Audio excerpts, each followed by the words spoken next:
Good morning. I'm trying to live with earbuds on in hopes that the sound quality is better. I am in the most beautiful place with a river just beneath me.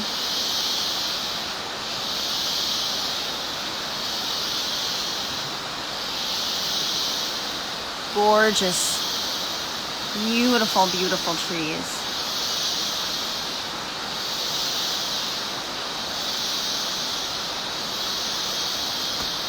Ancient ferns. An immensity of insects, colors.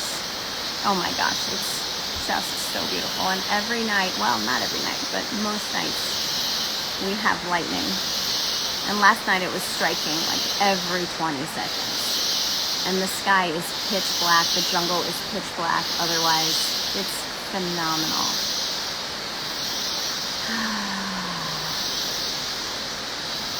So I'm on here now because I was up all night, not all night, at least 6 hours of the night, 4 of them nursing my 7-year-old's ear infection that's just become fulminant. It started with a swimmer's ear, just from water in his ear, and it's now just, exploded into fever, and he's in immense pain, and we're on antibiotics, and we're on an anti-inflammatory, things that, are worst case scenario for me. So we're on alert, and so I slept in my clothes ready to go with my bag packed to go to the hospital, which is 40 minutes away if we need to. But we're wrapping up part 2 of our family vacation. My parents are still here. My kids are with me. It's been 2 weeks now. And tomorrow we all leave this place. Actually, they leave. I stay. But last night, my former partner arrived with his current partner. And they're here tonight, and then they all leave tomorrow, and I stay behind. And I'm on here to share just my current processing around being with the ex and witnessing him in partnership,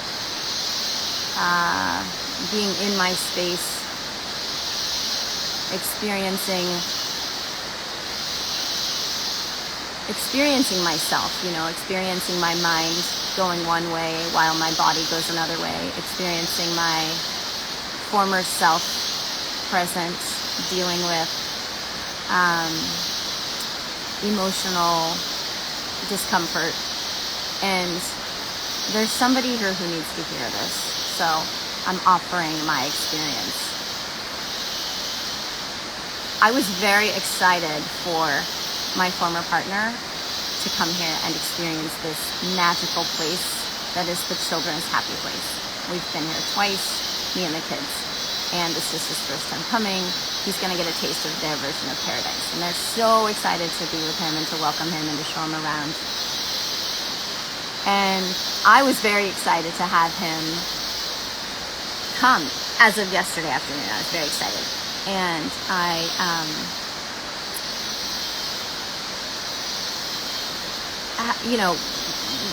saw them pull up the long gravel road, saw them get out of the car. I was right there with them, greeting them, saw them unpack their luggage, and we all proceeded to have a little quick tour in the dark and then go sit for a candlelight dinner because everything is candlelit here after dark. It's just so beautiful. And while my mind was in the right place, my body was having a hard time. My body was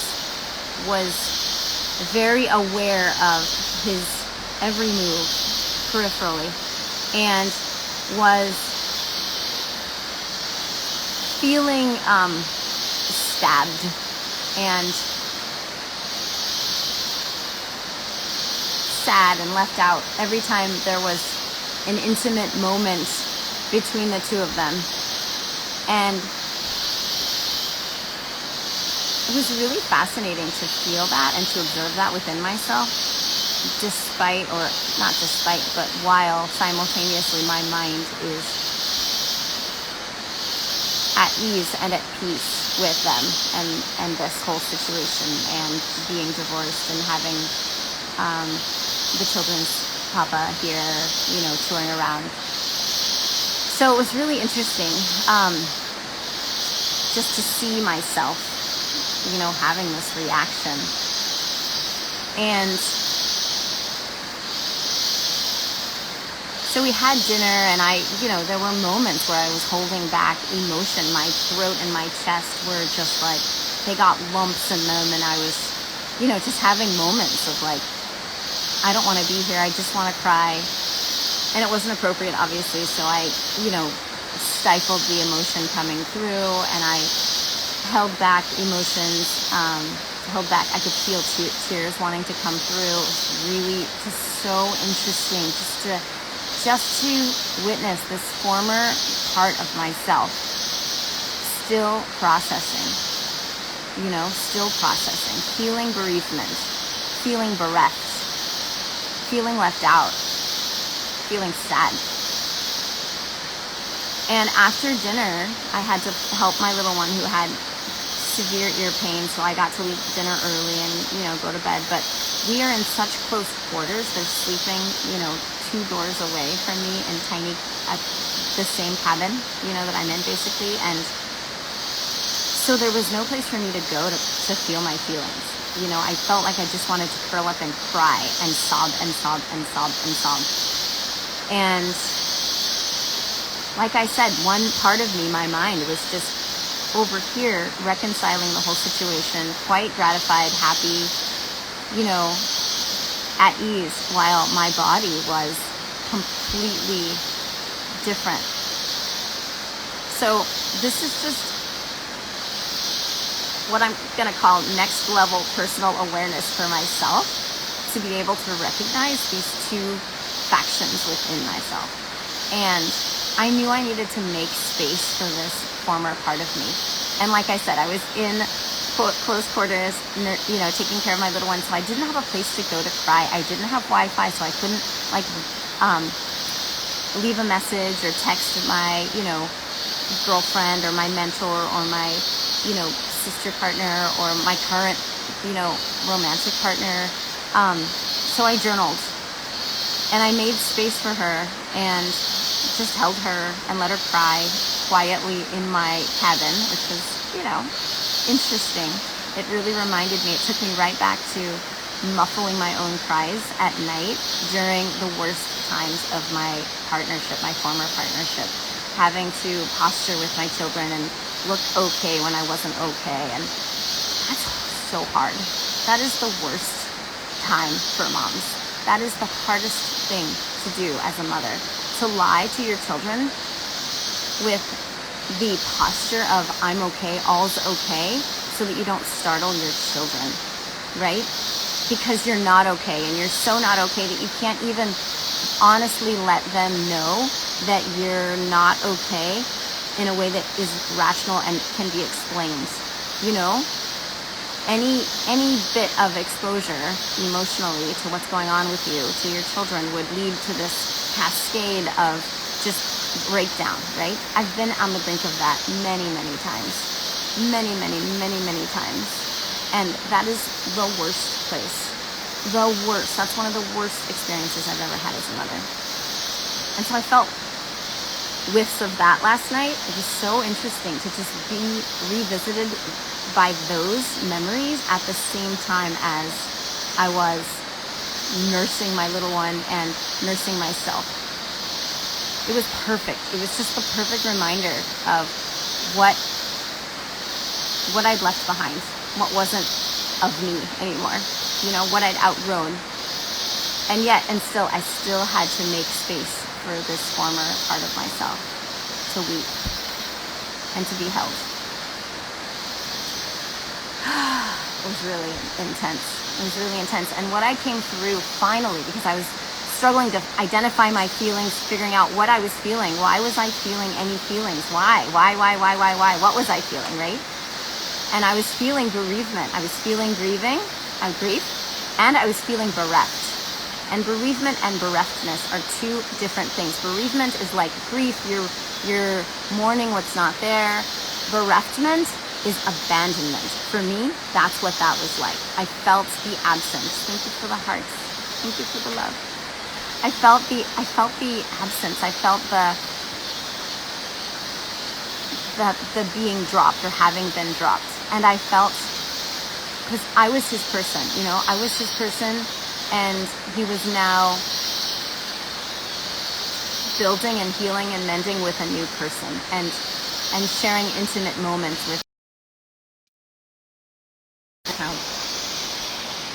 changed my status on Instagram, but anyway, I'm still here. So that was going on, and identifying my feelings was hard, but finally I did, and I'm so glad I did. And then I could just weep, knowing that I was weeping for grief, for sadness, for this old part of myself that needed to be seen. And I had to push her down so many times, right? Stuff her down because it wasn't appropriate for me to express my feelings, being in the marriage, miserable, etc., etc., etc. That I knew as soon as things came up last night, it was like an opportunity. It was an opportunity to cleanse, to clarify, to release, to mend, to move forward, to process, all those things. And so much of that is just in the allowance of the emotions. It's not a mental thing. Your body knows how to process stuff out. Children do it all the time, right? They don't need to intellectualize it. And so that was the lesson. That was another lesson within that. It was like, just let the tears flow, just make space for them, make time for them, and know that that's the healing happening right there. So then I came to this other revelation once that was coming through, right? The pain, this is big, so I'm just going to pause and say this was my biggest takeaway. The pain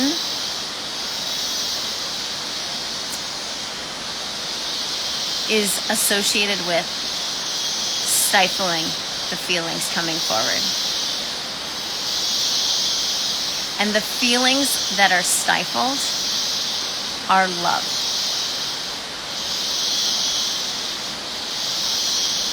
Wow, right? I'm not, haven't been allowing my love to flow freely. I allow my love for him as a dad to flow freely. I allow my love for his well-being to flow freely. I've done a lot of work on that. I'm good with that. I'm good at that. But I have not been allowing my love for him to flow freely. Now there's so much wrapped up in that, right? There's so much wrapped up in why I, a woman, a divorced mom, a former partner who felt neglected and rejected and martyred herself anyway, right? There's so much to why I wouldn't allow my love to flow freely. It was not safe to allow my love to flow freely on so many fronts, right? But when I got to that revelation last night, that was when the dam broke, the tears, they stopped flowing and they just came through, and I felt the clarity and I knew that this was it. Now how to do it, I'm gonna have to write you back.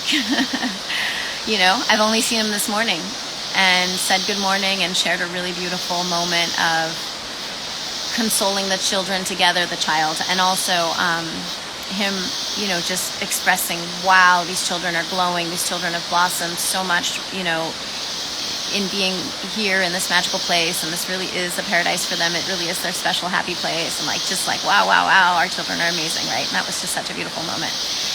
And sometimes I withhold a little emotions when we're having moments like that, where I'm just like, thank you, I take it as a compliment, and I'm like, yeah, you're right, and sometimes I will withhold the part about, yeah, high five, we did this, we are awesome, we are still a unit, we are still this beautiful bridge for these beautiful children, these beautiful beings, right? We, the collaborative we, right? I do withhold my blood flow to that aspect of us sometimes. So I didn't let that, I did let that flow this morning. I didn't withhold, and that felt like a win. But to speak to those other aspects that have yet to be perfused with my loving flow of love, there's a lot there, right? Because for a while, I said to myself, you, former partner, you don't get that version of me. You don't get to see me happy. You don't get to see me in joy. That's a vulnerable place for me, and I'm not going to let you see me there. You don't deserve that. You aren't safe for that. I'm not going to put myself out there for that. I'm not willing to be seen in that way. That's a privilege, right? That's an intimate version of me that you don't get to see. So I'm going to be very formal and curt with you. We're going to get the jobs done together. It is a professional relationship at this point. And that was my survival kit. And I'm so glad I took that stance, because it helped me persevere and get through and work behind the scenes on my own processing, right? Behind the scenes to deal with the resentment. That was like the first thing on the docket. Because I'm not willing to be a resentful woman and letting that decay me from the inside out. I knew that was not going to be my trajectory in life, because that's the shit that will eat you alive and you will die rotted from the inside, right?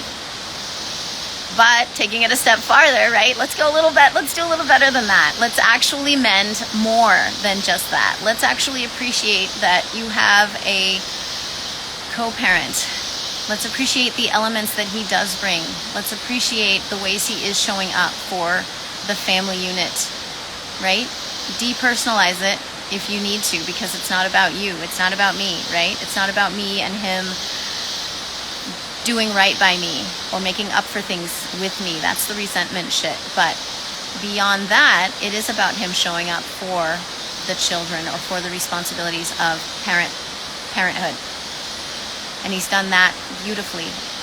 So I can acknowledge that, right? And I can celebrate that. And I've been really good at that, to be honest. But I could do that from a professional stance and from a highly depersonalized stance. And what I'm finding after my revelation last night is there's an invitation here. What if I were to soften myself and become porous to receive and to allow the emanence from me of love? Of love. And unfortunately, American English has dulled down all the permutations and frequencies of love: unconditional love, acceptance, detachment, contentment, appreciation, true, deep gratitude. All those words, right? Those are all different frequencies, different vibrations of love. And we only have one word for them, so that kind of sucks. So I'm feeling that opportunity to let that flow. And I said yes last night to myself. I'm going to let that flow. I'm going to see what that feels like. And already I can feel the stagnation releasing in my system. What felt like kind of clogs in my system, energetically speaking, like as if it were phlegm in my lungs, but through my whole system, now feels rarefied and more vaporous. Is that a word? So that's good. That's really good. And you can see from my puffy face that I had a really good cry last night. And I was up for fucking 6 hours of the night, 4 of them nursing a wailing 7-year-old who's very, very strong, muy fuerte. Most of the time, he doesn't let let pain take over his body. He's just really stoic about that. And so when he was in agony, it was hard, and I was awake for that and attentive to that, and laid in bed with him and sat up with him, and it was a long night. The sun feels so good after the rains. Oh my gosh.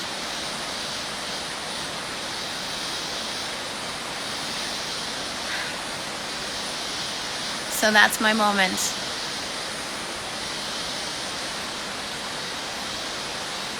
Cheers.